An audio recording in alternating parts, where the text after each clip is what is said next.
Hello. So, the second part is going to be about feeling yourself. Because if you want to feel other things, and I may be feeling other things unconsciously or without wanting to, you want to be able to come back to yourself. It's important to know yourself so you can also notice when something else is coming into your system.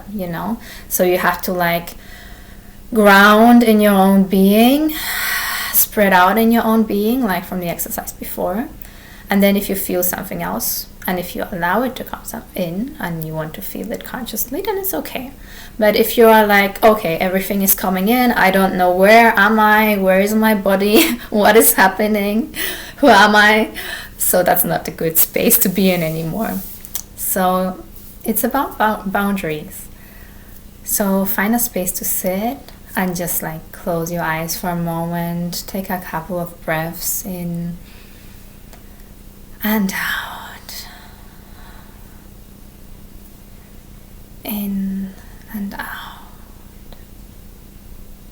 Observe your breathing, the in and out flow, and just settle into your own body, into your own being, and feel your body. You can also do it physically, okay, I'm here, this is me, this is my body, here am I. And then when you have your physical body, when you feel like you are stable and grounded, putting your feet on the floor might help, very much having the stability in yourself. Then you're gonna want to go into your emotional state, because the feeling is in the emotional stuff, not just in the body. It's most of the time are kind of comparison, not a comparison, like a combination of both things. So you want to get to know your emotional body and the emotions that you have. Where are they in the body? What is going on? So basically, you can just, after feeling your physical body and the physical state you are in, go into the emotional state. Make a little body scan. Okay, head, what is going on there? Okay, maybe I'm a bit stressed, maybe I'm feeling a bit worried. What is going on in my throat? There might be some tightness or openness. How is it feeling? Am I afraid of something? And then going to the heart. Am I feeling lonely? Am I happy? How am I feeling at the moment? And then going even further into your solar plexus, that's a place where a lot of the time something is stored. So is there tightness? What is going on? You really want to get to know your whole being.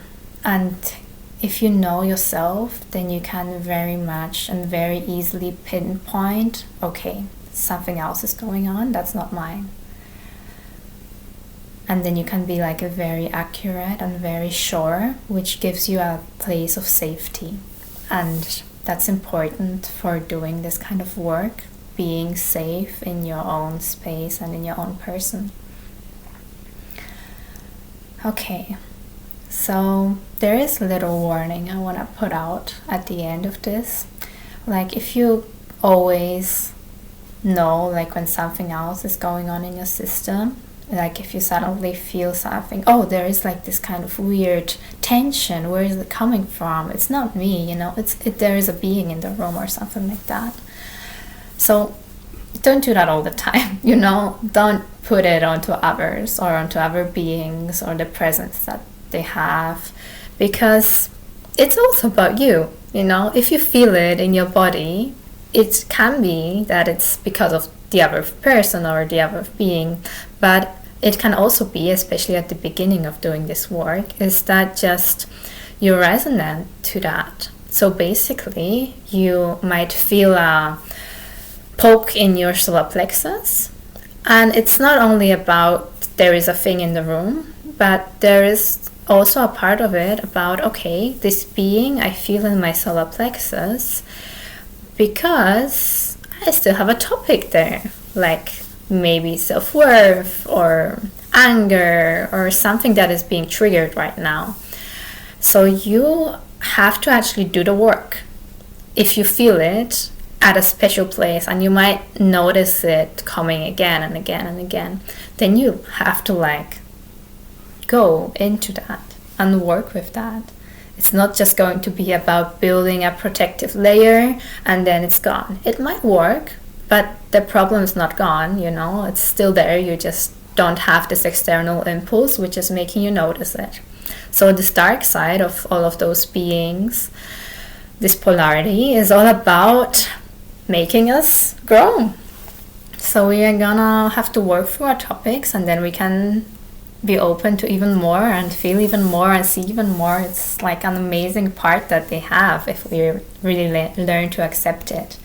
Because, like as I said, it's like at the beginning, you don't have that much of a filter. You basically get everything that comes. And then later you can consciously choose like, okay, I want to feel into that. And I felt into it and now I can go. And you can also notice there is a change because it's not triggering something in your body that is there, that's not worked through. It's about you knowing that you have had this and you just knowing it, you know. So you have had that kind of point by which you know the everything.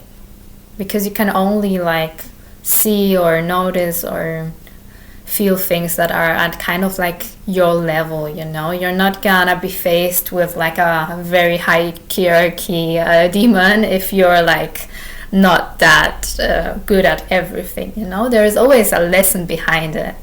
So, you know, be selective and be also conscious of and aware of yourself without going like, yes, this and that, you know, being like this kind of ungrounded person. So settle into yourself, into your being, notice your emotions, feel yourself, and then go.